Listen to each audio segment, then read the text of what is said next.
Levantaram um bezerro de ouro, ídolos, adoraram. Quando Moisés desce, o Senhor mata todos que fizeram isso. Na lei, a morte, mas na graça, a vida. Fala isso para o seu irmão, fala: meu irmão, na lei só há morte, na graça, a vida. Por isso nós não ministramos a lei, porque a lei produz morte. Nós ministramos o que, irmãos? A graça. A graça vai produzir em você vida, amém ou não? Só que esses apóstolos iniciaram a igreja com algumas bases. Versículo 42. E perseveravam na doutrina de quem, irmãos? Dos apóstolos. Eu sei que essa palavra doutrina é outra coisa que você não entende, e que foi ensinado também de maneira errada para você. Quem veio de igreja pentecostal que nem eu? Tradicional. O que é a doutrina nas igrejas pentecostais e tradicionais? Você sabe? A doutrina é costume, comportamento, roupa. Se está comprida, se está curta. Se está de batom, se está sem.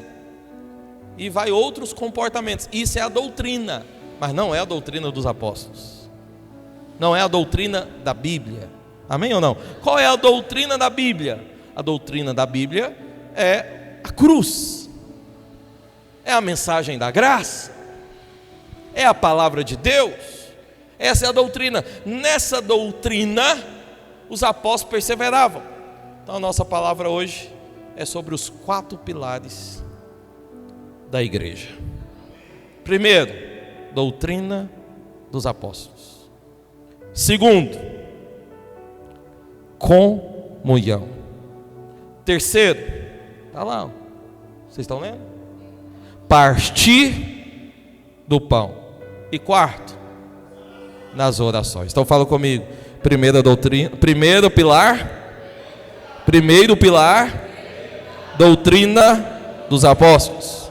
Segundo pilar, comunhão. Terceiro pilar, partir do pão. Quarto pilar, orações. Agora fala para o seu irmão.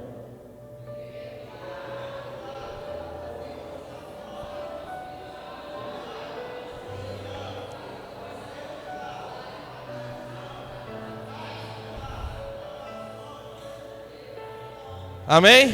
Vamos juntos mais uma vez, 1, 2, 3 e... Primeiro pilar. Segundo. Terceiro. Quarto. Esses apóstolos perseveravam nessas 4 coisas. 4 coisas. Por isso que a igreja avançava, crescia. Eles receberam a revelação e entenderam isso e perseveravam nas 4. O problema nosso hoje é que sempre falta uma ou 2 coisas dessas. O problema nosso e de muitas igrejas é que às vezes eles perseveram em 1, 2 ou até mesmo 3 coisas, mas deixa alguma de lado, não valoriza. Uma vez que você quebra uma perna dessa mesa, ela vai ficar tonta e não vai conseguir se sustentar de pé. A nossa base é quem, irmãos? Quem que é a sua base? Fala bem forte: Jesus Cristo. Ele é o alicerce, Ele é a base. Mas as colunas são as 4 coisas que Deus estabeleceu aqui, ó. Doutrina dos apóstolos, comunhão, partir do pão e oração. Isso aqui é fundamento, é base. Base não, base é Jesus, né? Isso aqui é coluna, é os pilares, é o que sustenta a construção. Esse prédio não fica de pé se não tiver as colunas. Lugar nenhum se sustenta se não tiver as colunas. E se você quebrar qualquer uma dessas, a ruína vai ser grande, o prédio vai cair. Por que tem muitos lugares que avançam só até certo ponto? Porque desprezam os pilares que o Senhor estabeleceu. Por que tem muita... Olha, aqui dá para a gente avaliar de 2 maneiras: na sua vida pessoal com Deus e na nossa vida como igreja. Não vou fazer avaliação hoje da sua vida pessoal. Hoje eu estou fazendo avaliação só na nossa vida como igreja, juntos aqui. E há muitos que não avançam e não prosperam como igreja, porque faltam os pilares. Algum desses, 2, 3, talvez, talvez falta. E aí ele não consegue avançar. Nós também como igreja não iremos muito longe se esses pilares não estiver claro na nossa vida, amém ou não? Claro na nossa mente. Qual o primeiro? O primeiro então é qual mesmo, irmãos? É a doutrina dos apóstolos. Por isso que nós valorizamos tanto a palavra do Senhor, tanto falar sobre Jesus Cristo, porque essa é a doutrina, é isso que é o pilar. O segundo é qual? Comunhão. Valorizamos estar juntos uns com os outros. Por isso que eu sempre pego no seu pé, tem que estar na igreja, tem que estar envolvido na célula, tem que estar envolvido com os irmãos, porque isso é um pilar. Por isso que eu falo tanto para os irmãos, e estávamos aqui já há bastante tempo orando, buscando o Senhor. Esse foi um dos melhores jejuns que nós já fizemos como igreja. Não foi não? Para você não foi não? Para mim foi. Onde nós crescemos em Deus. Quem cresceu em Deus aqui junto comigo? Crescemos, avançamos, experimentamos uma unção nova em Deus. Algo do Senhor diferente aconteceu na nossa vida, amém ou não? Porque tem que orar. Igreja nenhuma, crente nenhum avança sem oração. Oração é um pilar, é base para a palavra, comunhão, oração. Mas também tem algo que é fundamental. O que é fundamental? Partir o pão, a mesa do Senhor. Partir o pão não fala de sentarmos juntos para comer. Partir o pão fala de tomarmos a ceia. São coisas que às vezes fica desvalorizada no meio cristão. Então tem crente que desvaloriza a comunhão. Se você desvaloriza a comunhão, você está sem um pilar que vai fazer com que nós como igreja possamos avançar. Se você desvaloriza participar das reuniões, dos cultos, das orações, da célula, esse pilar na sua vida como igreja está sendo quebrado. Você não vai longe. Nós como igreja não iremos longe se não valorizarmos e não entendemos a importância que é estarmos juntos. Se você não ora, não chega a lugar nenhum. Igreja nenhuma avança sem oração. Oração é algo importantíssimo. Mas também nós não vamos avançar se não entendemos o partir do pão, se não entendemos a mesa do Senhor. Isso aqui não é qualquer coisa. Isso não é algo que assim, nós podemos fazer de qualquer maneira. Isso na verdade deve ser algo que nós deveríamos fazer todas as vezes que nos reunimos.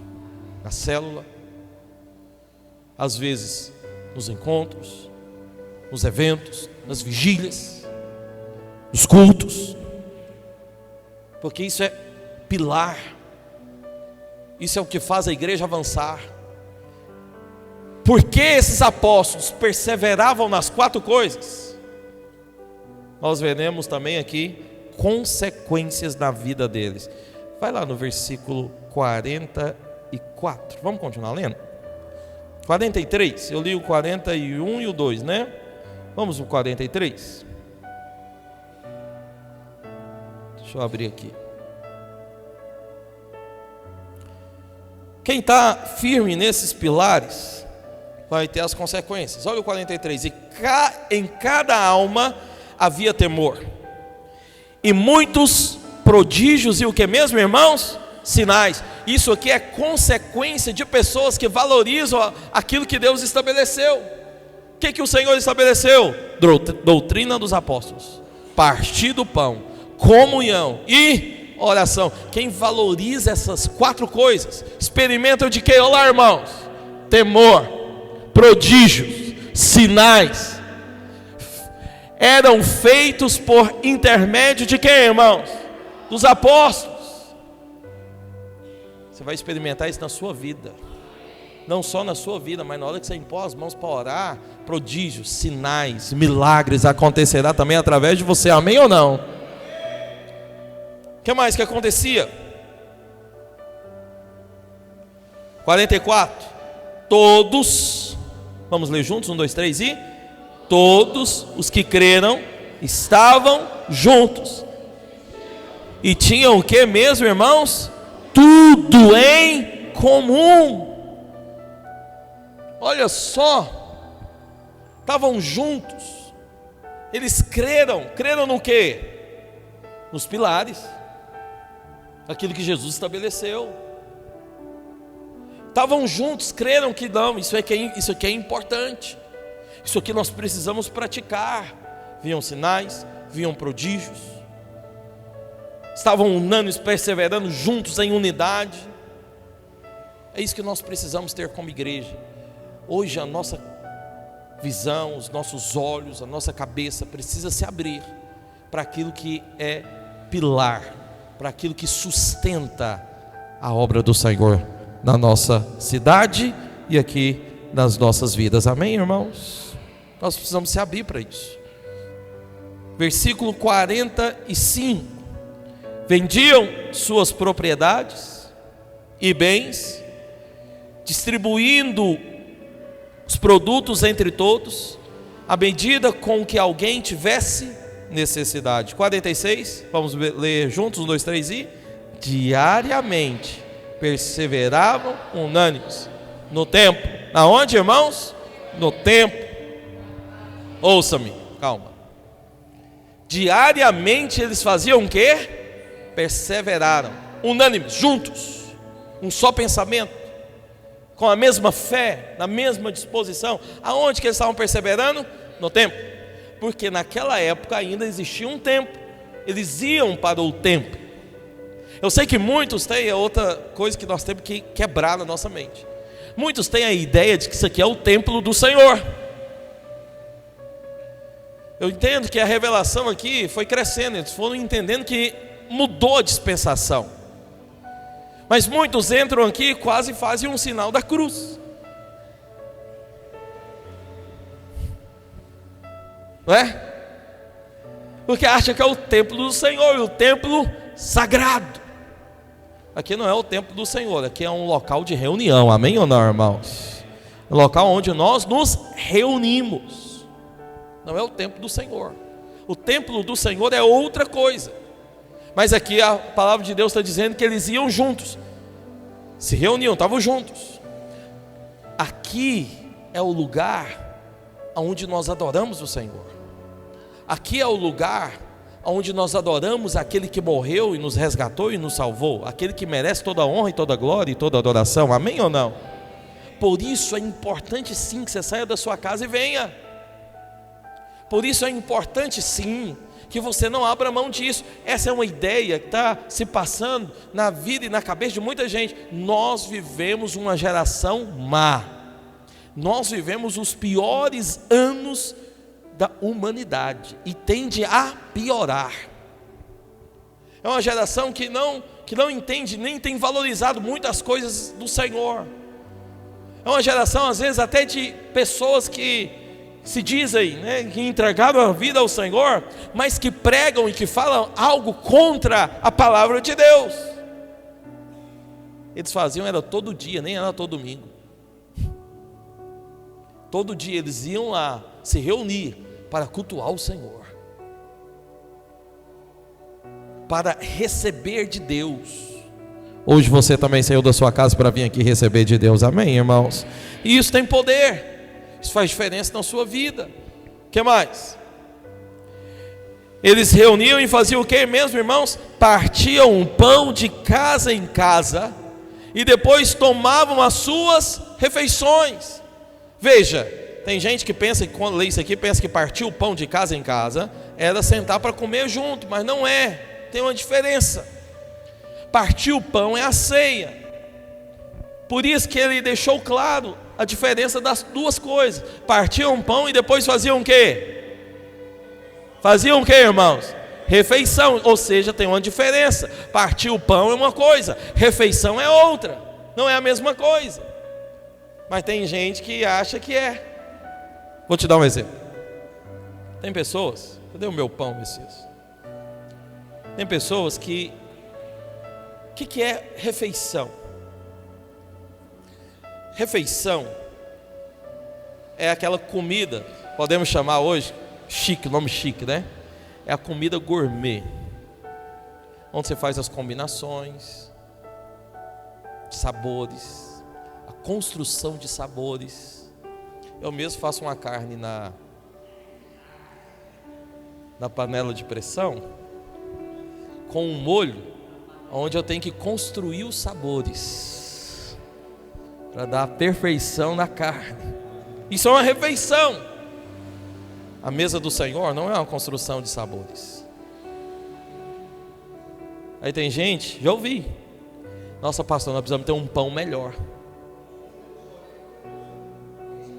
porque esse pão não tem qualidade. Nós precisamos ter um vinho melhor. Você sabe que ali fazia com vinho, né? E eu até acho que o melhor é fazer com vinho, mas desisti de fazer com vinho, fazer com suco mesmo. Por quê? Sem crise nenhuma. Sabe por quê? Porque não interessa. Não é importante se é o vinho ou se é o suco. Não interessa. Não é importante se o suco é de qualidade ou não, ou é do pacotinho. Apesar que eu ainda falo para os irmãos, tenta comprar pelo menos um suco melhor. Mas se trouxer o do pacotinho, nós fazer do pacotinho, também não interessa. Porque isso não é uma refeição. Isso é a mesa do Senhor. Na hora que você ora, isso aqui não é mais o suco, isso aqui é o sangue de Jesus. Não importa se é um vinho bom ou se é um vinho ruim. Se o seu orou, não é um vinho, é o sangue de Jesus. Ah, tá certo que eu não acredito que houve aqui uma transformação. Agora é sangue mesmo. Quando você bebe, você está bebendo sangue mesmo. Não é isso. Ainda continua só representando. Amém ou não, irmãos? Só está representando. Porém, tem poder espiritual. Quando você pega o pão, precisa ser um pão de qualidade. Alguém falou, tem que ser pão sem fermento, porque esse pão aí não é o pão de ceia. Eu falei, então não pode ser suco, tem que ser vinho, porque o suco não é do suco da ceia. Não interessa se o pão tem fermento ou está sem, porque não é o pão, é o corpo de Jesus. Amém? Quando você parte e come, você está comendo poder, que é diferente de uma refeição. A refeição aqui, então, você pode fazer as suas combinações, aquilo que você aprecia, as suas construções de sabores, mas a mesa do Senhor não tem nada disso. A mesa do Senhor, o importante é quando você levanta, consagra o Senhor. O importante é quando você entende que isso aqui sai do natural e entra para o espiritual. O importante é quando a sua cabeça, na sua mente, no seu coração você tem a fé, que na hora que você bebe isso aqui, você não está bebendo um suco ou um vinho ou qualquer coisa. É o sangue de Jesus que está entrando em você, que está passando pelas suas veias, que está correndo pelo seu corpo e está curando você. Amém ou não, meu irmão? É completamente diferente. Mas o que mais? Partiu o pão com alegria, singeleza de coração. Veja, esse povo se reunia. Por que eu resolvi fazer a ceia de novo? Porque esse povo se reunia todo dia para comer do Senhor, para beber do sangue de Jesus. Sabe por que eles faziam isso? Porque eles entendiam que tinham poder. Mas tem um monte de crente que às vezes fica meses sem tomar a ceia. Está vendo porque a vida de alguns nunca avança? Porque isso aqui é um pilar, irmão. Não é importante só orar. Tem gente, tem igreja e muitos irmãos que pensam que o importante é só orar. Mas se você só ora e não tem palavra, não vai avançar.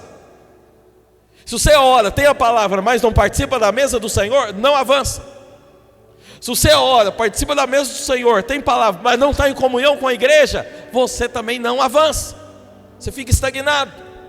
Mas tem muita gente que desvaloriza e acha que não é importante vir participar da mesa do Senhor. É sim, é fundamental.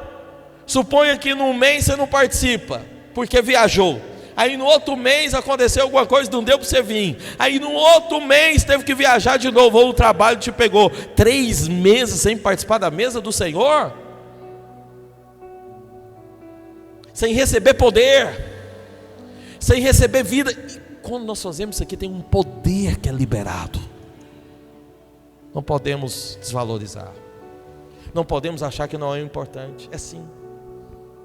Por isso você vai perceber, às vezes quando é o culto de ceia, o que nós fazemos? Tentamos pelo menos dar ênfase.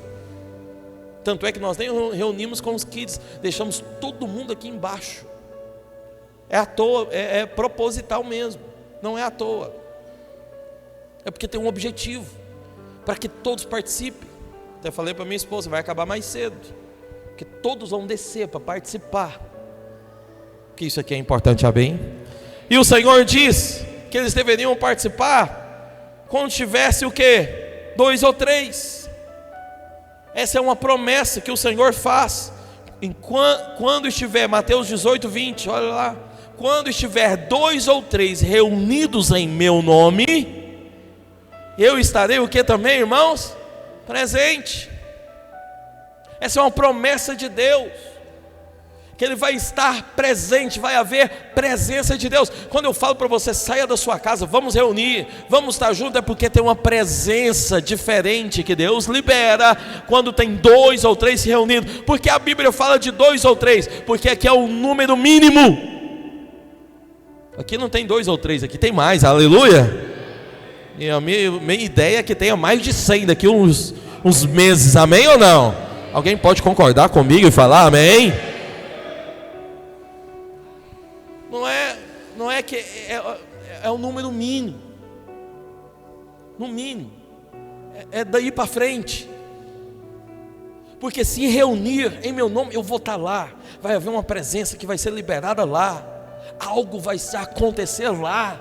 Por isso que é tão importante quando nós venhamos aqui, irmãos. A Bíblia fala que nós somos o quê? Brasas vivas.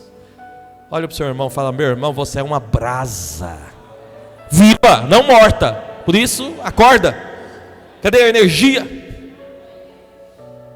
Você é uma brasa. Alguém aqui gosta de comer carne que nem eu, assada? Gosta ou não gosta, Carlos? Estou doidinho para passar uma carne hoje. Alguém me convida? Quando você vai assar carne, você tem que acender o fogo. E eu lembro da dificuldade que nós tivemos. Foi ou não foi, Jefferson? Fomos acender lá na Catiusca uma churrasqueira improvisada das boas, mas grande. Foi quantos carvões? 5, 6? Não lembro, acho que foi uns 6, né? 6 sacos de carvão. Acho, você não foi, né, Zé Carlos? Tinha que ter ido. Para acender. Meu Deus do céu. Aí a gente tentava pôr fogo num canto, pôr fogo no outro, e soprava e abanava. Nem nada, ventilador, secador, tudo. Mas quando acende um, Jefferson está falando, vamos tentar, pastor, acender só no canto. Porque depois que nós acender um, nós espalhamos para o outro. Porque assim, a brasa para continuar acesa, tem que estar perto da outra também.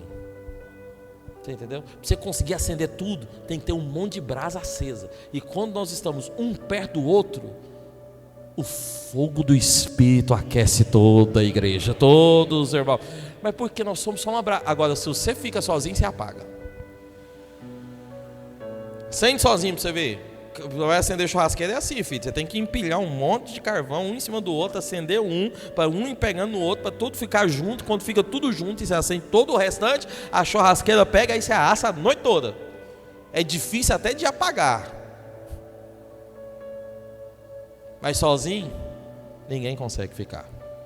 Por isso o Senhor está liberando a promessa. Quando vocês se reunir, eu vou estar presente no meio de vocês. Poder vai ser liberado na vida de vocês. Por isso não dá para viver sozinho. Não dá para ficar em casa. Fala para o seu irmão isso. Fala, irmão, não fique mais em casa. Pelo amor de Deus. Venha para o culto e traga mais um. Fala para ele, traga mais um toda vez, todo domingo. Eu não sei como tem crente que não vem para o culto. Não consegue. Olha, eu não sei como você consegue ficar em casa de domingo. Para mim esse negócio de não cultuar o Senhor de domingo é uma deprê. É Marília Mendonça e outras coisas mais. Deprê. Corta isso aí. Ainda bem que já faleceu.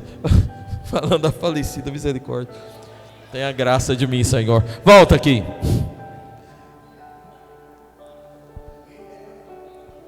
porque eu estou falando aqui, meu Deus. Vai. Então, mas esse negócio de ficar em casa, irmãos, é depressivo, não cultuar o Senhor. Você pode observar, crente que não cultua o Senhor, ele se torna alguém melancólico. Crente que não está junto com os outros, se torna alguém frio. Porque é brasa, separou, apaga. Tem que estar junto. Quando nos reunimos, há um fogo do Espírito que aquece os nossos corações, amém ou não? Amém mesmo? Então dá um amém fervoroso aí, meu irmão. É um puxando o outro, é um sustentando o outro. Por isso nós temos que estar juntos. Aleluia. Eles perseveraram. 4 pilares. Quais são os pilares? Os irmãos lembram? Primeiro pilar, segundo pilar, terceiro e o quarto pilar. Em Atos capítulo 2, 47 fala o quê? Louvando a Deus e cantando com a simpatia de todo o povo. Eles faziam isso, e o que o Senhor fazia? O Senhor acrescentar. Isso aqui é bonito demais na palavra de Deus. Sabe por quê? Deus não é um Deus de divisão. Deus não é um Deus de diminuir. Deus é um Deus de quê? Acrescentar. Nem é um Deus de soma. Deus é um Deus de multiplicar. Quando eu estou com o seu irmão, eu falo: meu irmão, Deus vai multiplicar favor na sua vida. Deus é Deus de multiplicar, vai crescer de uma maneira multiplicada. Pode observar, toda vez que você vai ler a palavra de Deus, quando Deus faz uma coisa, Ele multiplica. É 100 vezes mais, é 7 vezes mais, amém ou não? Porque Ele só multiplica. Por isso que nas nossas células nós não falamos que vamos dividir. O que nós falamos que vai acontecer nas nossas células? O que vai acontecer? Nós vamos crescer e vamos fazer o que, irmãos? Multiplicar. Essa é a verdade da palavra de Deus. Mas eles perseveravam nos pilares: doutrina, o que mais? Comunhão, partir do pão e oração. Depois faziam o quê? Louvava a Deus. Hoje nós cantamos só 2 músicas, mas o louvor mesmo vai acontecer no final da palavra. Por quê? Nós vamos entender algo. Eu sei que isso é algo que eu falo também e ensino para os irmãos. O louvor é importante porque ele abre a porta do coração. Ele abre o seu coração para receber a palavra, e é verdade. Mas eu quero que a gente avance em níveis de louvor. Porque o louvor é muito mais do que só abrir o seu coração para a palavra. O louvor é muito mais do que você só se preparar para receber a palavra de Deus. O louvor é muito mais. O louvor é a chave que abre portas na sua vida. O louvor é o liberar do nosso coração para o fluir da glória e da presença de Deus sobre nós. Quando você abre a sua boca para louvar, mais unção do céu é liberada sobre você. Por isso nós vamos louvar aqui. Na hora que nós estivermos louvando aqui hoje, se você está mal, você vai ser curado. Se você está ruim, triste, amargurado, você vai ser liberto. Sabe o que Davi fazia quando ele louvava? O demônio que havia em Saul saía, porque o louvor liberta. O louvor faz com que cadeias caem. Mas ele nem abria a boca para cantar. A palavra de Deus diz que ele só tocava a harpa. Meu sonho é chegar num nível tal de louvor que só precisa tocar o violão, mais nada. O demônio já sai de um lado, o paralítico anda do outro, o morto ressuscita lá atrás. Isso é nível de unção. Quando você abre a sua boca para cantar, o poder do céu é liberado sobre a sua vida. Por isso que eu insisto com os irmãos. Falo: irmãos, tem que cantar, tem que aprender a letra, tem que abrir a boca. Por isso, quando os irmãos vêm louvar aqui, eu brinco com eles quando eles louvam aqui e conduzem o louvor sem incentivar você a cantar. E vai embora uma música e ninguém está cantando, e vai embora, termina a música. Eu falo: está errado, você não pode terminar a música. Porque se os irmãos não louvaram, não resolveu. não atingimos o objetivo. Se você não aprender a louvar, não atingiu o objetivo, porque você não vai acessar os níveis maiores de unção que Deus tem para a sua vida. Cadeias caem na sua vida quando você abre a boca para cantar, irmão. Uma intimidade maior e mais profunda com Deus você alcança quando você se expõe ao louvor, à adoração. Por isso é tão importante se aprender essas coisas. São bases fundamentais para a nossa vida como homens e mulheres de Deus, amém ou não? E aqui eu sei que tem homem e mulher de Deus, amém? Não tem que abrir a boca. Nós não somos uma igreja que vem para assistir o culto. Nós somos uma igreja que vem para cultuar o nosso Deus e Pai. Não somos uma igreja que ficamos aqui intimidados. Alguém fala, pastor, olha, eu sei, você tem a sua liberdade. Quer te dar a sua liberdade, mas quer te incentivar a experimentar algo maior em Deus. Alguém fala, mas eu não gosto de dançar. Tá bom, você não gosta, não dança. Ok. Mas pelo menos ser intenso em Deus, um coração fervoroso. Entendendo? Abrir a boca para valer, para o Senhor. Soltar as palavras. Pelo menos isso eu acho que nós temos que fazer. Se render mesmo. É bonito quando o irmão entende isso, quando os irmãos entendem isso. E na hora do louvor se entrega. Sabe por que muita gente tem vergonha de louvar o Senhor e às vezes até mesmo de dançar para o Senhor? É porque fica pensando no que o outro vai pensar dele. Por isso que eu gosto daquela música antiga que diz: Eu quero é Deus. Aí tem uma parte que fala assim, ó: não importa o que vão pensar de mim, tô nem aí, eu quero é Deus. É isso mesmo.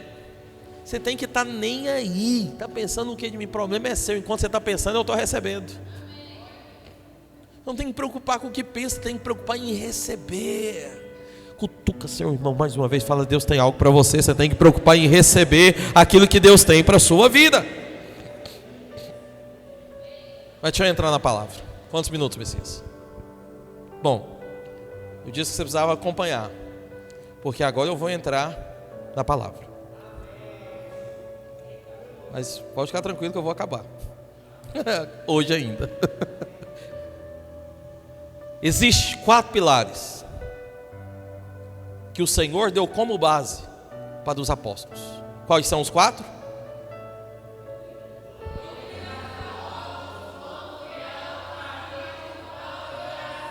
Cadê o Braulio? Tem não? Traz para mim.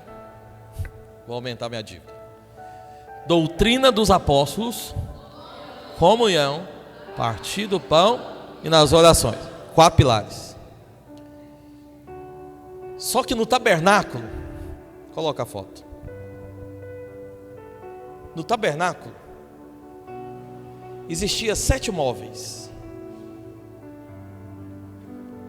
Tabernáculo, no Velho Testamento, era conhecido como a casa de Deus.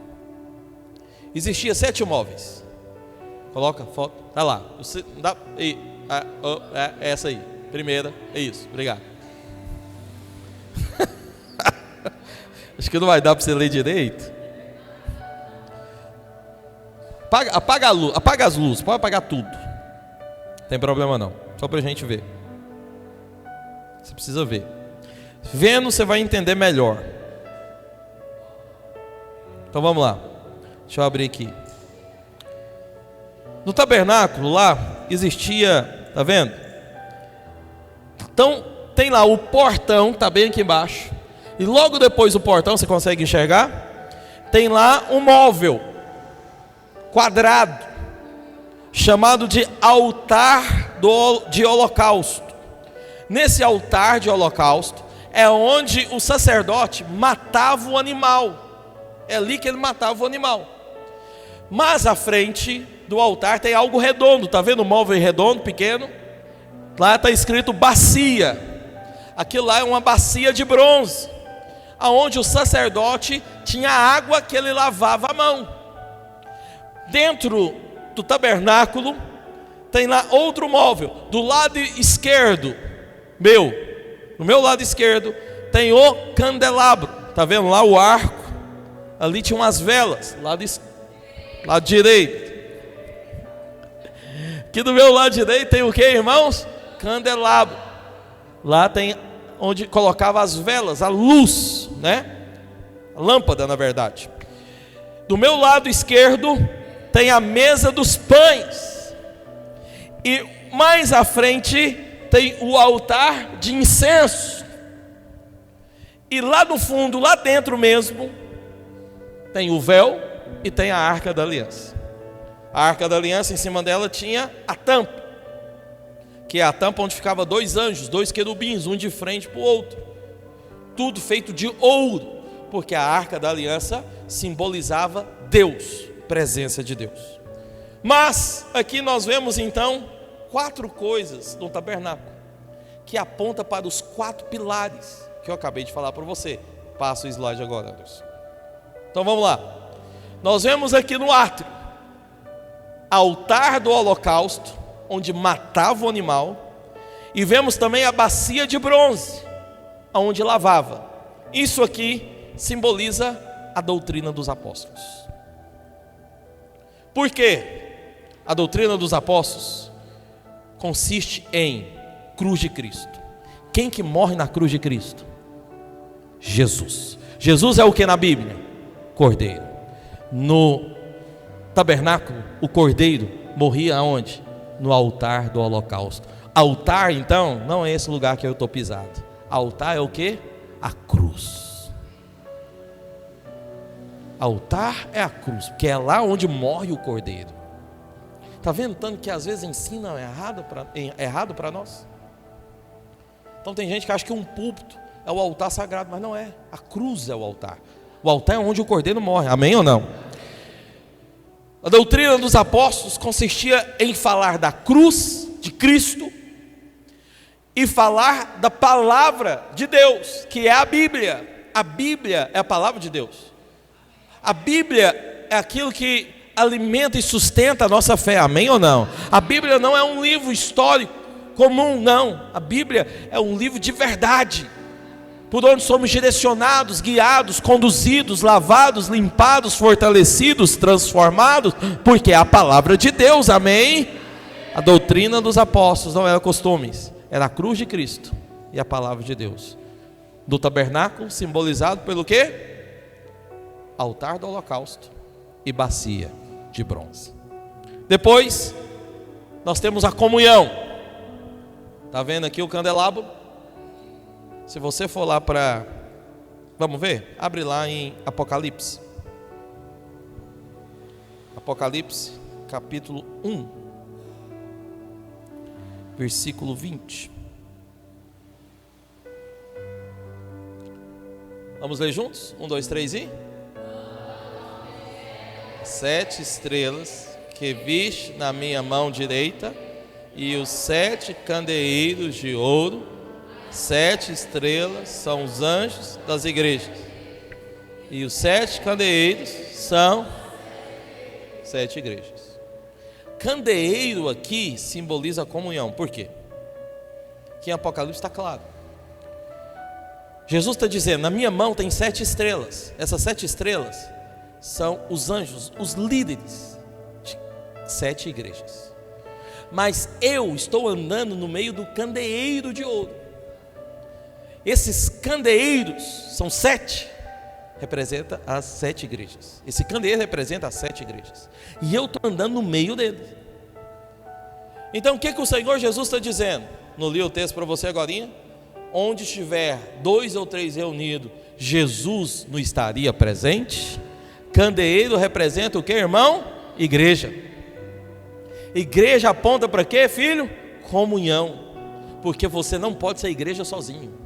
Você só pode ser igreja junto com alguém, 2 ou 3. Não vê que Jesus está dizendo? Ele não está no meio da igreja? Ele não fala que vai se fazer presente onde tiver 2 ou 3? Quando tem 2 ou 3, e isso é o que então, irmãos? Igreja. Não tem como ser sozinho. Jesus está no meio da igreja, amém ou não? Por isso, o candeeiro está simbolizando o quê? A igreja, comunhão. É um pilar.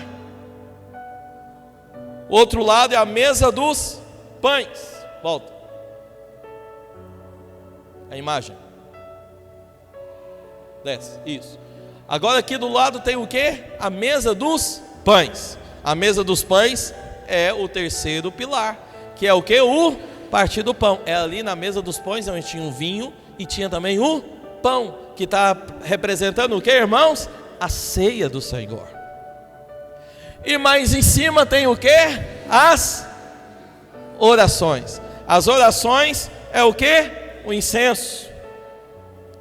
No tabernáculo era o incenso, o incensário, que representa também as orações. Se você for em Apocalipse, você vai ver isso também lá, falando que o Senhor tem juntado as orações, depois vai derramar como incenso, fogo, trovão, relâmpagos. Já falei isso aqui para os irmãos, porque está representando as orações. 4 pilares. Desce mais um pouquinho, próximo slide. 4 pilares. 4 funções no tabernáculo e 4 cavaleiros em Apocalipse. 4 por quê, irmão? 4 é um número simbólico. 4 está representando a criação. Se você volta lá para o holocausto, você vai ver que o holocausto ele tem 4 pontas. Se você vai para a cruz, você vai ver que a cruz tem 4 pontas. E o 4 representa a criação. Você vai ver que na nossa terra tem 4 direções: norte, sul, leste, oeste. 4 direções que representa toda a terra. A cruz de Cristo, a ação que Jesus fez na cruz, alcança todas as direções da terra, alcança todas as eras, alcança toda a história, alcança toda a humanidade. Por isso que é 4. Quando matava-se o cordeiro no holocausto, de 4 pontas, onde havia também 4 chifres, estava representando que havia autoridade e poder para perdoar os pecados de toda a criação, de toda a nação. Tudo na Bíblia tem um sentido, amém ou não? Vocês estão acompanhando, estão entendendo? O que acontece? Em Apocalipse tem 4 cavaleiros. Se você for lá para Apocalipse capítulo 6, não dá para ler todo o capítulo 6, mas lá em Apocalipse capítulo 6 fala de 4 cavaleiros. Coloca lá. Deixa eu pegar aqui pela minha Bíblia, fica mais fácil. Nós vamos ler alguns versículos só.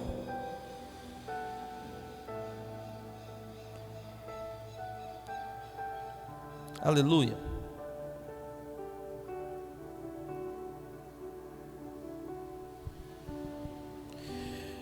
Vi então, e eis um cavalo branco, e o seu cavaleiro, 6:2, está aí? Vi então, e eis um cavalo branco, e o seu cavaleiro com um arco, e lhe foi dada uma coroa, e ele saiu vencendo, e para o que, irmãos? Vencer. Esse cavaleiro aqui, do cavalo branco, é o cavaleiro que representa o falso ensino. Eu vou depois compartilhar com os irmãos sobre isso. Acho que daqui 3 domingos. Eu quero falar um pouco mais sobre a volta de Jesus. E eu penso que nós estamos... Deixa para 3º domingo. Eu vou desviar o assunto.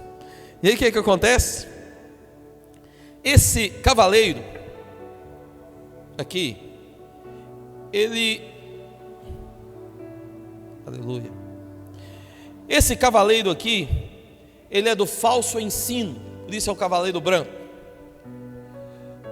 do falso evangelho.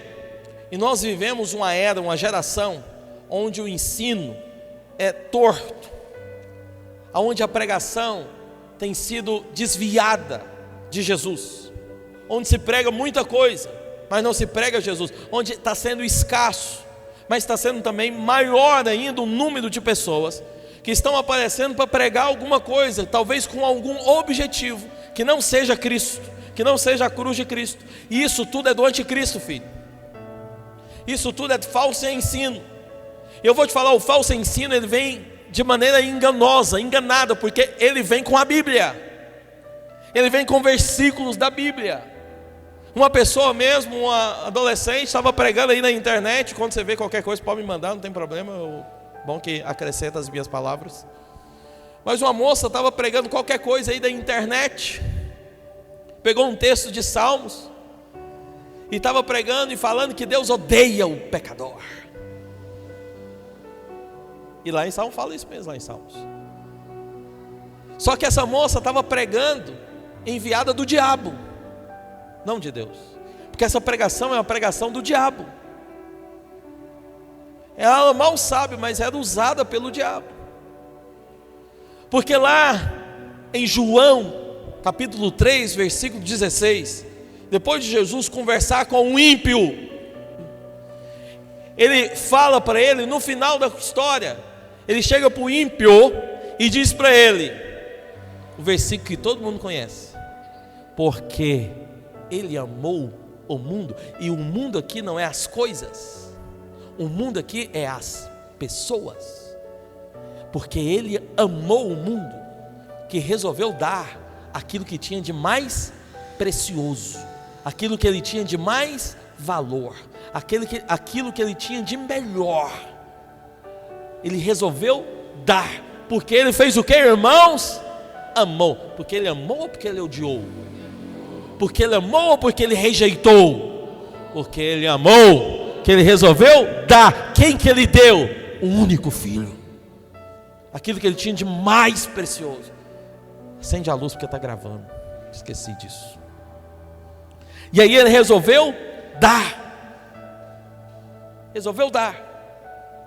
Então a palavra de Deus hoje para nós não é que Deus está contra você, que Deus quer matar, que Deus quer destruir. A palavra de Deus hoje é: Deus ama e Ele resolveu dar. Por isso eu não falo para você vir para cá para fazer algo para receber, eu falo para você: vem para cá para receber de graça, porque Deus dá é de graça, não exige nada de você.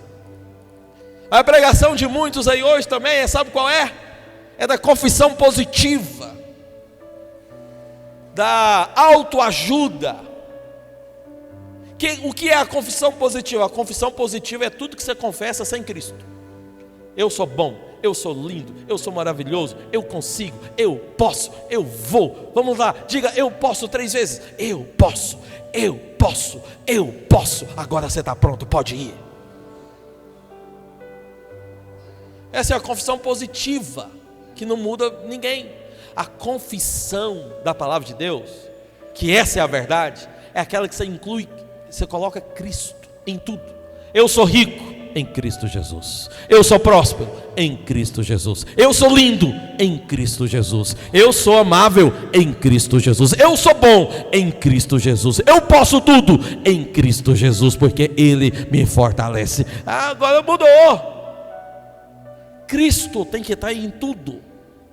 Cristo está em tudo, e sem Cristo nada podeis fazer. Você não pode nada, você não consegue nada se não for com Cristo. Então tem que mudar a ideia. Essa é a pregação falsa de que você consegue, você pode fazer. Isso é lei, isso é justiça própria. Isso não é o Evangelho. O Evangelho não é você consegue, o Evangelho é Ele conseguiu por você. Não é você pode, é Ele que pode por você. Não é que você faz, é Ele que já fez por você. Amém ou não, irmão? Essa é a verdade do Evangelho. Só que o falso ensino está aí para tentar destruir você. Qual é o outro cavaleiro? Versículo 4. E saiu outro cavaleiro, vermelho. Qual é a cor desse agora, irmãos? O primeiro cavaleiro é branco, o segundo é vermelho. E esse cavaleiro vermelho, ele representa a guerra. Você vai ver que ele vai tirar a paz dos homens, para que uns se matem os outros, matem os outros. Olha, esses cavaleiros estão aqui hoje, sim ou não? Sim. Estão atuando na terra, sim ou não? Sim. Tem a autorização de Deus, sim ou não? Sim. Mas é de Deus? Não. Tem autorização para agir, mas não é de Deus. Esses cavaleiros são do inimigo, do diabo. Esse cavaleiro vermelho, ele é o que produz guerra. Mas não é só essas guerras que nós estamos vendo, não. É guerra na família também, é guerra nos casamentos também, é guerra entre pais e os filhos também, é guerra entre as igrejas, é guerra entre os irmãos. Produz guerra. Por isso que é vermelho. O vermelho está representando o que? O sangue, morte. Por isso que existe guerra hoje. Existe falso ensino, existe guerra também. Qual é o próximo cavaleiro? Versículo 5. Terceiro selo. Vem então cavaleiro preto, e o seu cavaleiro com uma balança na mão. Balança na mão é para quê? Medir. Que está apontando, sabe para quê? Para a inflação. Esse cavaleiro preto representa a fome, a inflação, dinheiro. Esse cavaleiro está correndo aí, desviando as pessoas daquilo que é importante, colocando todo mundo, sabe lá onde? Na visão do dinheiro, na ganância, no querer poder.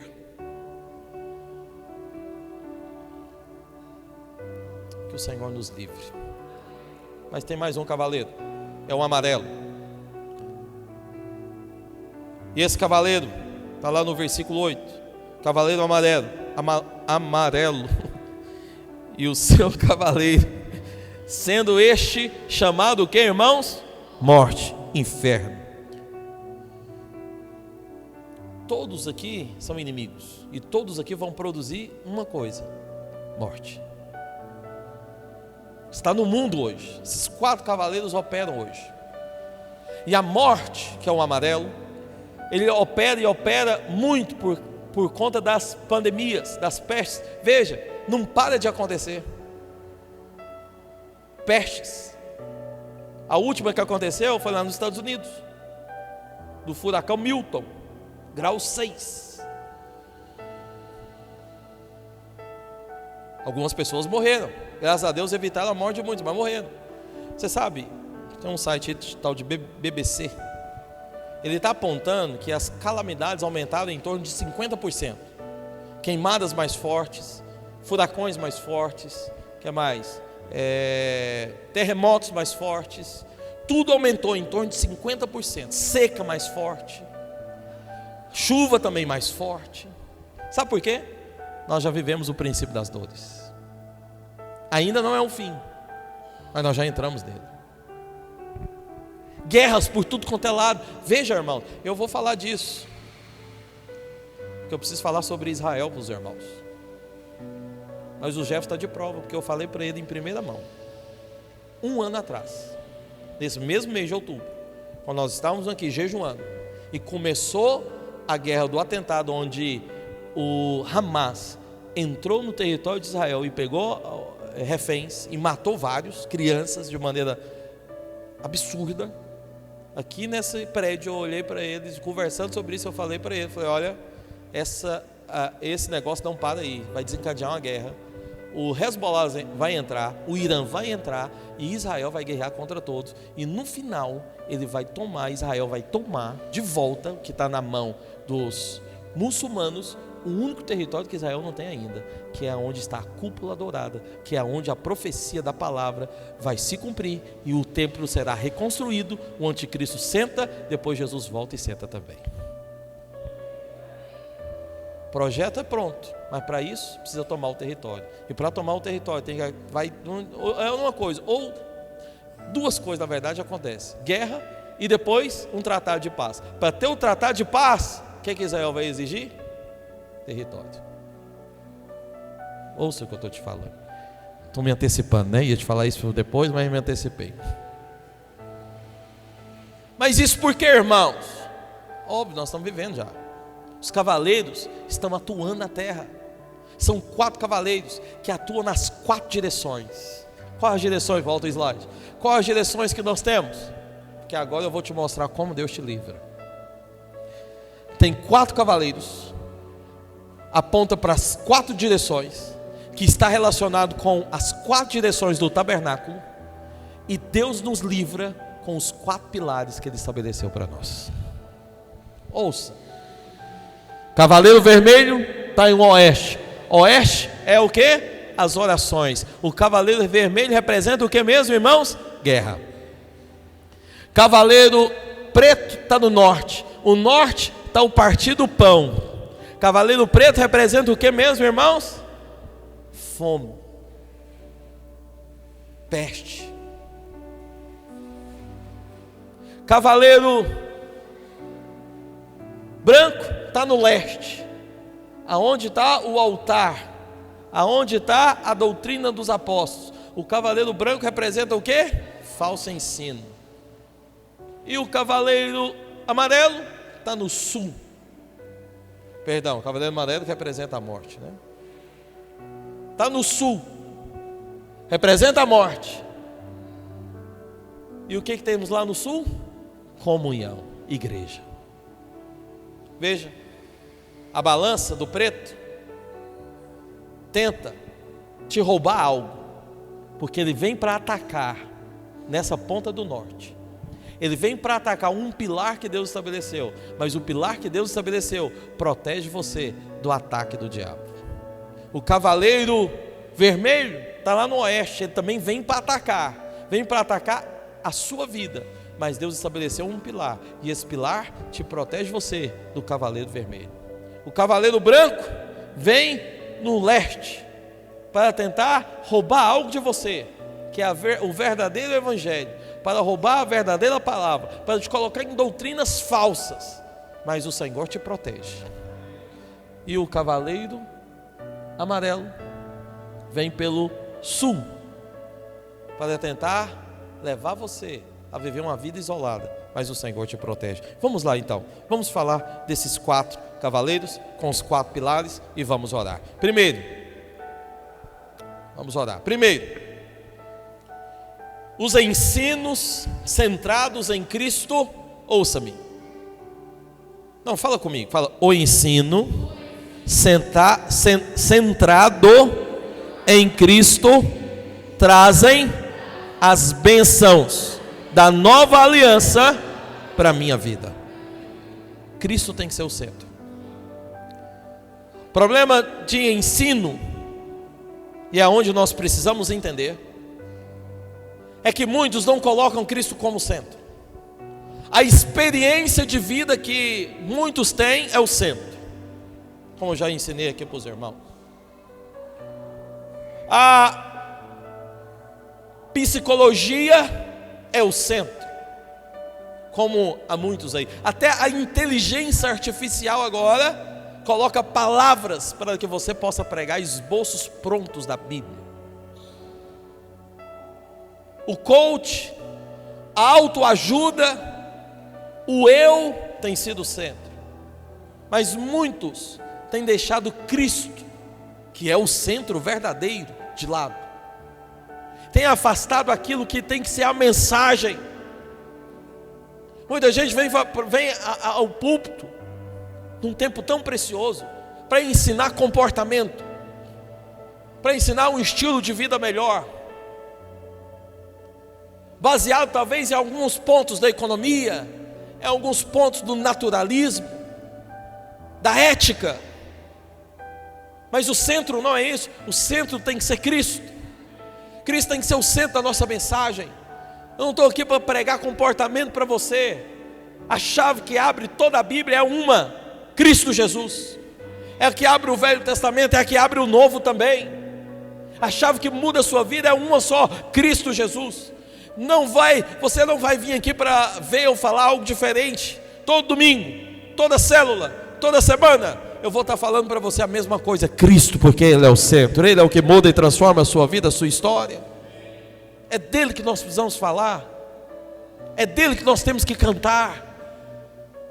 Cristo tem que ser o centro da nossa vida, irmão. Mas o maligno tenta colocar outra doutrina. O maligno, o diabo, ele tenta colocar outras coisas, mas Cristo é o centro. A cruz de Cristo tem que ser o centro. Nós não estamos aqui para pregar outra coisa. Estamos aqui justamente para falar isso. Tem gente que fala: ah, pastor, mas isso é básico, isso é muito trivial, isso é muito simples. Só falar que Ele morreu, que nos ama. Se fosse tão simples, você já entenderia de cara. Por que você não entende? Porque não é tão simples assim. A cruz é o centro. A cruz é o que divide toda a história. A cruz é o que divide a nossa vida, a nossa história. Nós temos é que ter a cruz internalizada dentro de nós, amém? Não colocada no peito, só colocar a cruz aqui no seu peito não resolve não. A cruz tem que estar colocada dentro do seu coração, na sua mente. Você tem que enxergar a cruz. O que mais? Palavra de Deus é a verdade, é ela que nós temos que seguir, tem que ser a nossa direção. É a palavra que nos lava. Por que você acha que a bacia, que representa ali a palavra, tinha água lá dentro? Porque a palavra de Deus representa a água que te lava. Ouça-me, irmãos, ouça. Porque é tão importante você vir para o culto ouvir a palavra. Porque é tão importante você estar na célula ouvindo a palavra. Porque é o seguinte: andar sempre com o pé sujo é desconfortável. Você consegue dormir com o seu pé cheio de barro, de poeira, de terra, preto por baixo? Não dá agonia um pé sujo? O que lava os seus pés? É a água. Ouça, semana inteira você vive trabalhando no mundo, com pessoas do mundo. Lá no seu trabalho talvez tem gente que te irrita, que te provoca, que às vezes te contamina. Às vezes é uma palavra que alguém fala, às vezes é uma sensação que alguém solta, às vezes é uma música que alguém coloca, um carro passando. Essa época de política é época que parece que contamina, gente. Mas não tem como tirar você não tem como parar de trabalhar. Você tem que ir trabalhar. Não tem como tirar você do seu trabalho. Não tem como mandar todo mundo que está no seu trabalho e ir embora para você trabalhar sozinho. Vai ter que conviver. Não tem como mandar o pessoal da sua sala de aula ir embora. Você vai ter que conviver com eles. Tem gente que fala palavrão, tem gente que fala o que não deve. Você tem que às vezes aguentar e escutar essas coisas. Vai ter que conviver. Por isso que é importante você vir para o culto. Porque chega aqui, sabe o que acontece? A sujeira que grudou no seu pé, chega aqui, a palavra de Deus te lava, limpa os seus pés. Aí você começa a sua semana limpo, lavado, novinho, em folha forte. Se você não vem, o pé fica sujo e só vai acumulando sujeira. Fica aquela crosta preta, grudada, porque não vem receber a palavra. Crente que não vem para o culto receber a palavra é assim, dorme com o pé sujo. E a sujeira só acumula. Mas quando você vem, sua vida é lavada, seus pés são lavados. Por quê? Pela palavra de Deus. Veja, você vai sair daqui hoje limpo, lavado, renovado, fortalecido, enriquecido pela palavra de Deus. Alguém pode falar amém? Isso é importante vir. Importante ir na célula. Você não tem que parar de trabalhar. Você tem que ser limpo pela palavra. Você não tem que parar tudo na sua vida. Você tem que ser limpo pela palavra de Deus, amém? Fala para o seu irmão, fala: irmão, venha ser limpo todo domingo, toda célula, pela palavra de Deus. A palavra te limpa. Veja o tanto que é importante saber da cruz e receber a palavra, ouvir de Cristo e receber a palavra. É importante. Essa é a doutrina dos apóstolos. É isso que livra você. Volta lá, Anderson. Estou pregando ainda e a palavra é longa. Volta lá. É isso que livra você do cavaleiro branco que está rodando a terra. Se eu falo para os irmãos, não fica ouvindo qualquer coisa não, irmão. Fica ouvindo qualquer um não. Se não está centrado em Cristo, está errado. Tira o seu ouvido daí. Se não está falando da cruz, está errado. Não ouça. Está entendendo? Porque esse cavaleiro está rodando a terra. Mas Deus te protege. Quando? Quando você está aqui recebendo a palavra. Quando você está aqui ouvindo de Cristo. Amém ou não?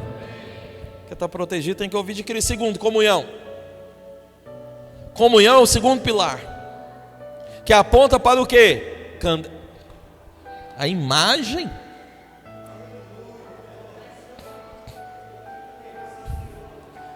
A imagem, irmão. O slide.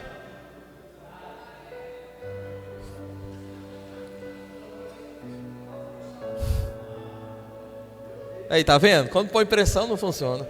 Acabou. Bora que eu tenho que terminar. Aí, ó. Olha lá, aleluia. Vamos dar glória a Deus. Ufa, saiu. Então, ó, cavaleiro branco, falso ensino, evangelho. Mas a comunhão é o candelabro, é a igreja. Está lá o cavaleiro amarelo. O cavaleiro amarelo representa o que eu falei para os irmãos? A morte.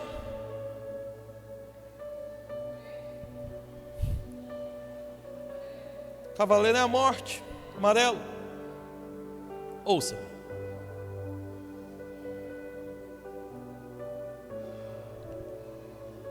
Queria que você ouvisse com muito amor e carinho o que eu vou te dizer aqui.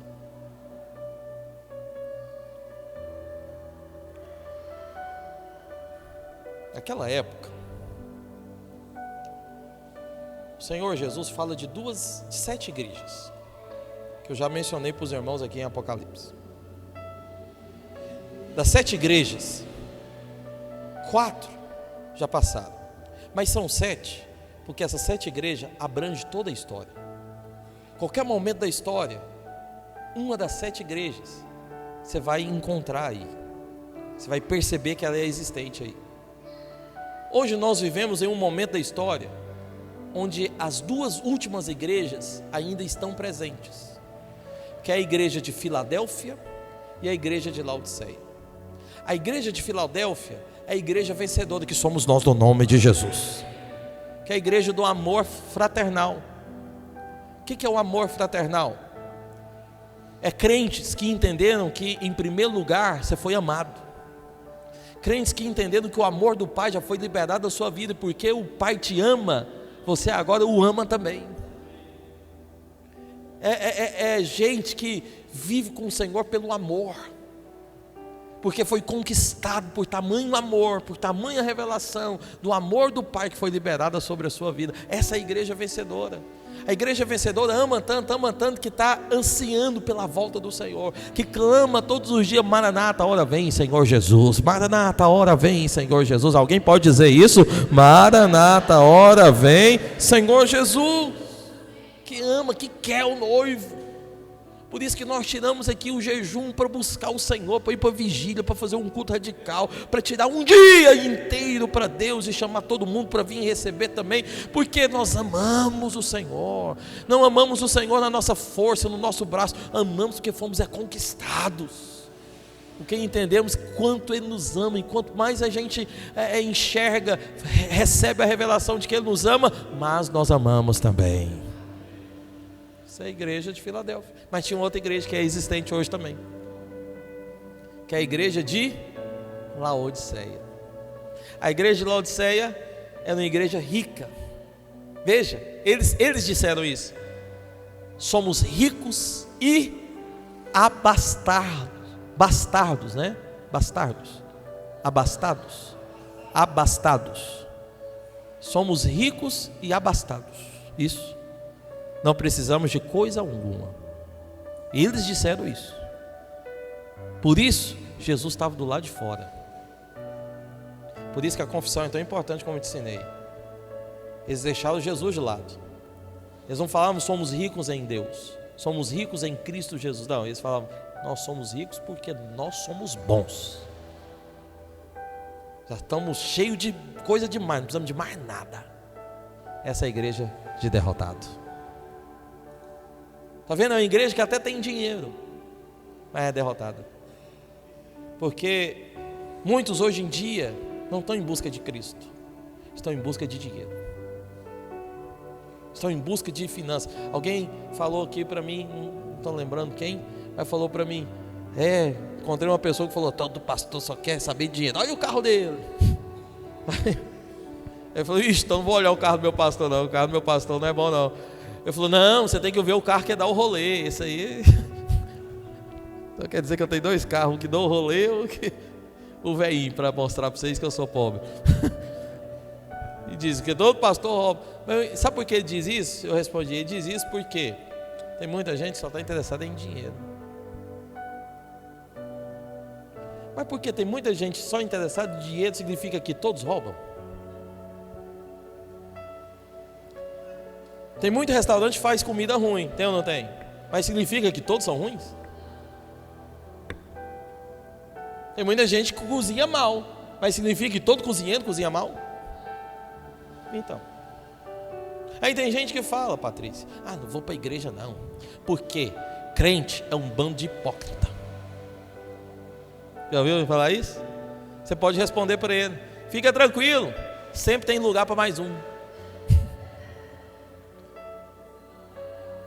Porque esse também que está falando que não vai, porque só tem hipócrita, ele também é um. Tem lugar para ele também aqui no nosso peito. Tem gente que fala: não vou para a igreja não, por quê? Não.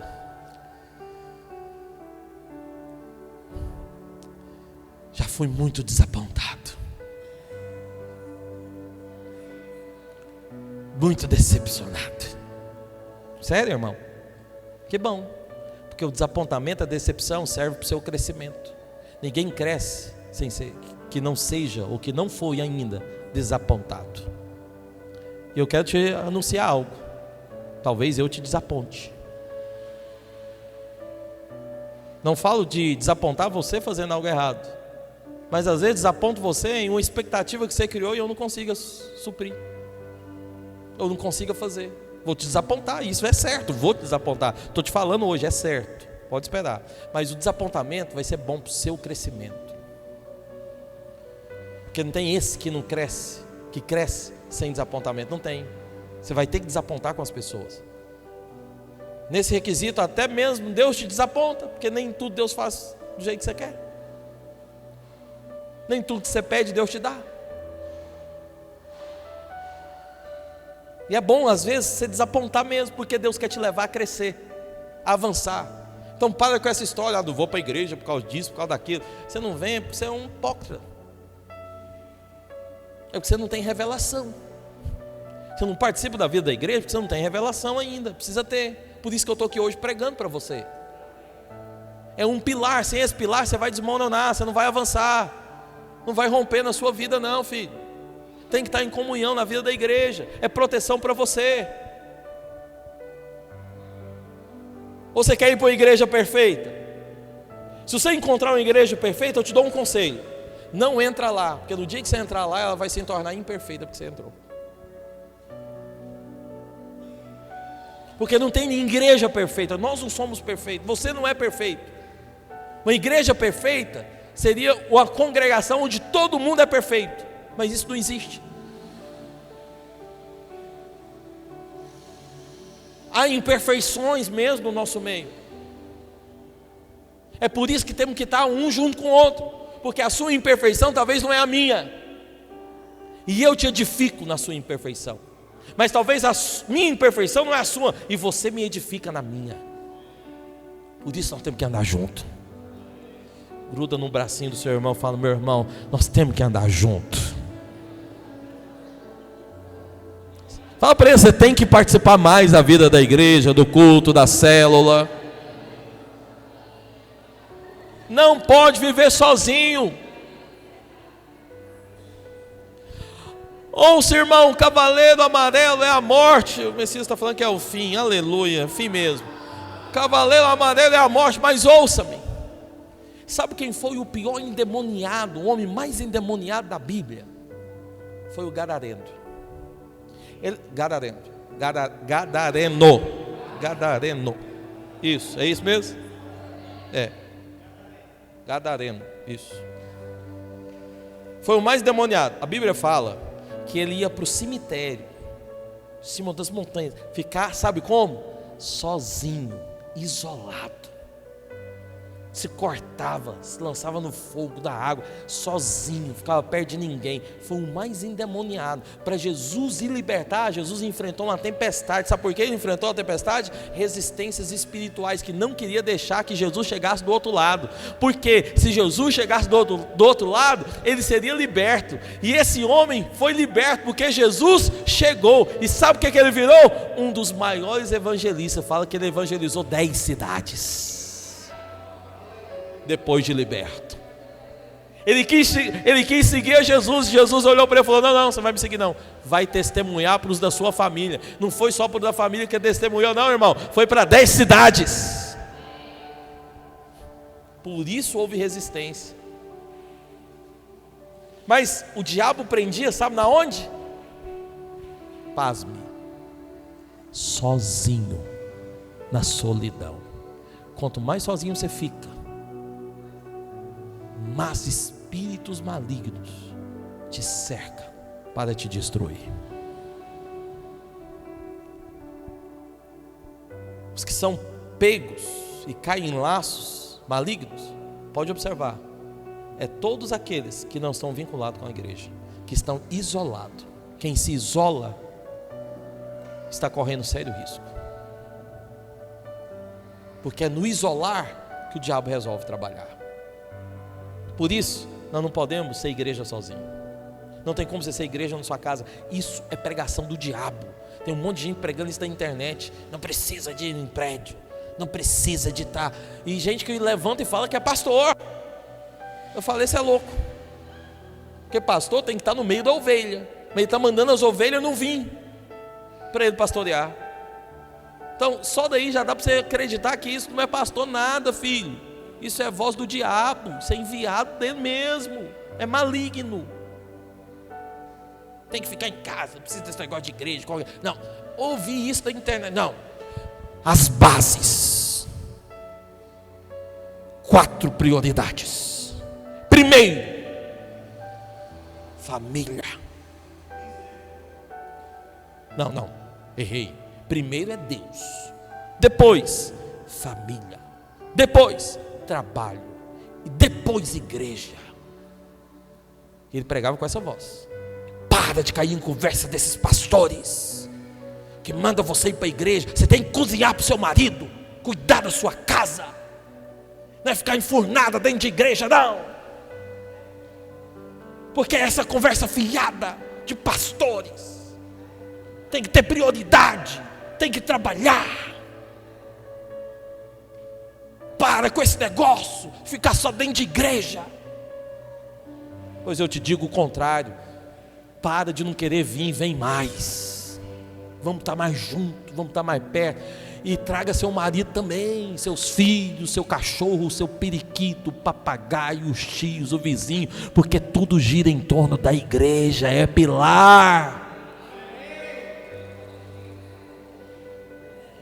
Mas eu quebro a incoerência desse que falou isso. Porque ele separou, ouça-me, ele colocou Deus em primeiro lugar, José Carlos, e colocou a igreja por último. Ele separou Deus da sua igreja. Mas eu faço uma pergunta para você: no final da história, Deus vem casar com quem? O seu trabalho, sua família. Deus vem casar com quem? Com a igreja. Casar para viver juntos eternamente. Agora me separa Deus da igreja.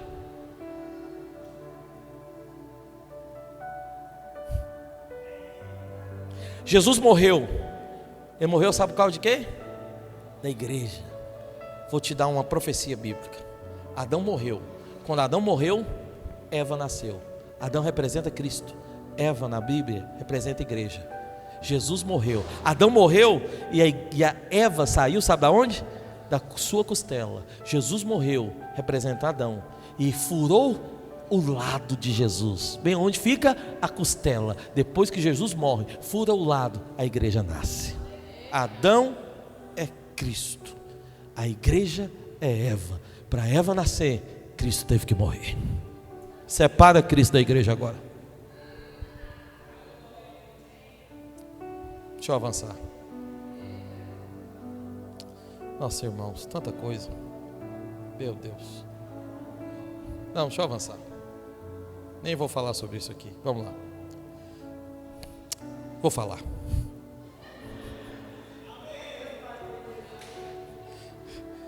Irmãos, eu vou falar. O Senhor fala que Marcos capítulo 4, versículo 20. Vamos ler bem forte, o 20 e o 21, bem forte, juntos, em uma só voz. Bem alto, 1, 2, 3 e... Marcos 4, 20 e 21. Marcos.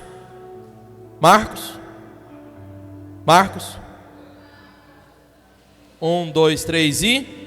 Também lhes disse. Ok, eu vou ler. Está dizendo, também lhes disse: vem, porventura, a candeia para ser posta debaixo do alqueire. Ouça, olha para mim, o Júnior vai resolver. Candeia é luz. O Senhor está dizendo, por acaso nós vamos pôr a luz debaixo do alqueire? Alqueire era um cesto onde guardava alimento, cereal. Vamos esconder a luz debaixo do cereal, debaixo da comida? Ou debaixo da cama? Aí o Senhor responde, não, vem antes para ser colocada onde? No velador. Velador é o que, irmãos? É o candelabro. Então o que acontece? A luz não pode ser escondida debaixo do que? Do cereal, da comida. O que esconde a luz? A luz é quem? Eu e você. Recebemos o Senhor Jesus, a luz de Deus entrou dentro de nós. Nós temos agora que fazer o que? Brilhar. Brilha, irmão, brilha. Você é luz, você tem que brilhar. Mas o alqueire te esconde. Tem muita gente escondendo lá. O que é o alqueire? Dinheiro. Mais uma vez, está falando é de dinheiro. Porque tem gente que a luz dele se apaga por causa do dinheiro. Vive correndo atrás do dinheiro, vive querendo ser rico, vive querendo, essas coisas naturais. Não tem nada errado, Deus quer te abençoar. Eu falo para você, prospera, Deus vai te prosperar, mas não ponha seu coração no dinheiro, tira daí. Deixa seu coração em Deus, que Deus nos livre de ser uma igreja que tenha um coração nisso. Porém, nós vamos prosperar, e temos que prosperar. Precisamos de um bebedouro novo, precisamos de um outro ar-condicionado ali. Quem quiser ofertar, está liberado. Precisamos de ainda ajeitar esse palco. Precisamos de um som urgente. Quem quiser também abençoar, está liberado. Nós vamos prosperar. Porém, nosso coração não é esse, nosso coração é Cristo. Evangelho, vontade de Deus. Alguém pode falar amém junto comigo aqui e concordar com isso? Pelo amor de Deus, não vamos ser avarentos, não vamos ficar presos nisso. O que mais? Não pode esconder debaixo da cama. A cama representa duas coisas: preguiça, indisposição, que te esconde. Todo mundo que é preguiçoso e indisposto vive escondido. Ele é luz, tem que brilhar, mas vive escondido porque é preguiçoso, não avança, tem preguiça de tudo. Tudo que nós fazemos aqui, toda a programação que eu falo, vamos fazer, já veio alguém, de novo, pelo amor de Deus, irmão, você quer fazer o que na vida? Jesus está voltando, é de novo mesmo, porque nós somos um povo apaixonado, não é só de novo, é toda hora. Tem alguém apaixonado aqui também? Tem como esconder, deixa a preguiça. É assim mesmo, sai do hospital e já vem para o culto. Isso é vida de vencedor.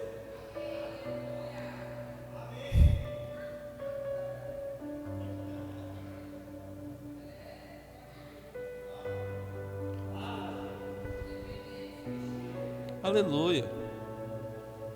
A cama também representa pecados sexuais.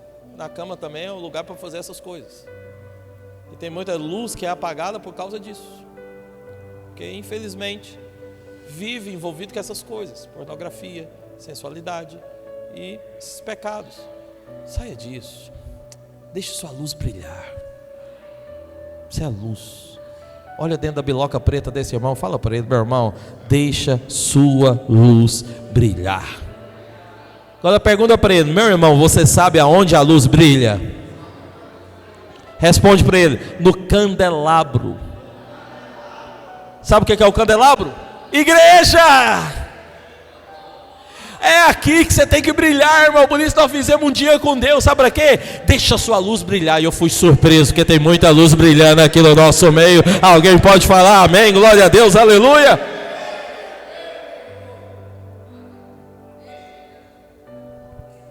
Pilar da ceia, traz cura. Cavaleiro preto tenta resistir isso, cura, trazendo pestes, doenças, mortandade. Mas a ceia é que cura você. Você está doente? Sabe o que você deveria fazer? Chamar 2 ou 3 e partir a ceia. E comer o pão e beber do cálice, porque ele cura você. Se você está mal hoje, sabe o que nós temos que fazer? Partir a ceia. Se você está desanimado, sabe o que tem que fazer? Chama 2 ou 3, parte a ceia. Vamos comer, vamos beber de Cristo, porque é isso que cura você. Quando você fica muito tempo sem participar da ceia, é um perigo para a sua vida espiritual, natural. É um perigo, porque isso aqui tem poder, é um pilar. Isso te cura, isso te renova, isso te traz energia. Por isso que você tem, pastor, eu não batizei ainda. Batiza correndo. O que você está esperando ainda para vestir a camisa? Você não aceitou Jesus não? Você não recebeu Jesus não? Então batiza. Vamos descer as águas amanhã mesmo. Não tem problema. Só basta ser uma escolha, decisão sua. Você tem que ter esses pilares. É importante. Partir do pão, isso é sério. E por último, nós vamos partir o pão hoje. Pode ficar em pé no seu lugar. Desculpa, irmãos, ter demorado, mas eu precisava falar isso com os irmãos. Por último, é a oração.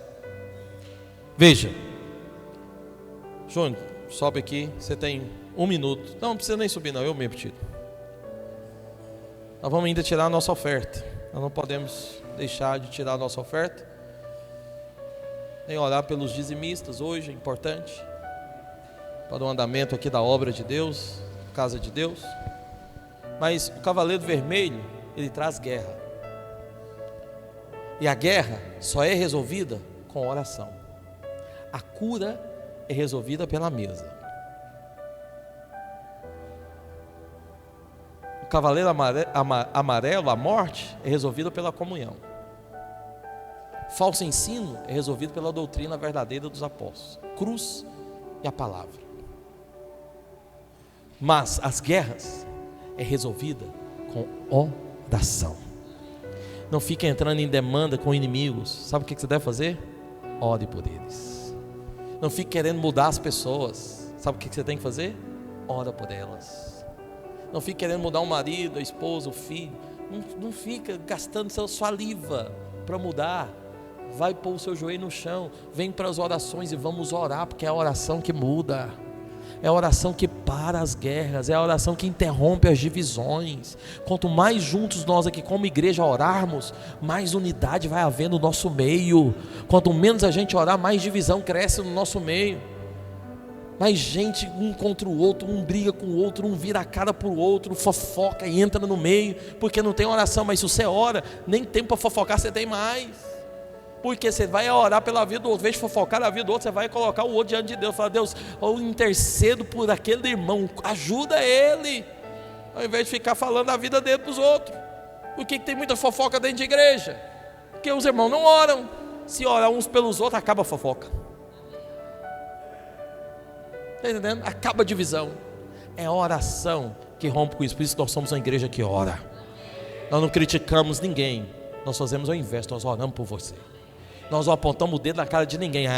Tá vendo o que ele faz? E daí? Você poderia fazer o mesmo, ou pior. Nós não temos que saber o que ele faz, nós temos que saber o que ele está fazendo para orar, por ele interceder, para que Deus possa intervir, salvar e livrar ele disso aí. Amém ou não? Alguém está junto comigo aqui? Por isso que antes de tirar a nossa oferta, homem com homem, mulher com mulher,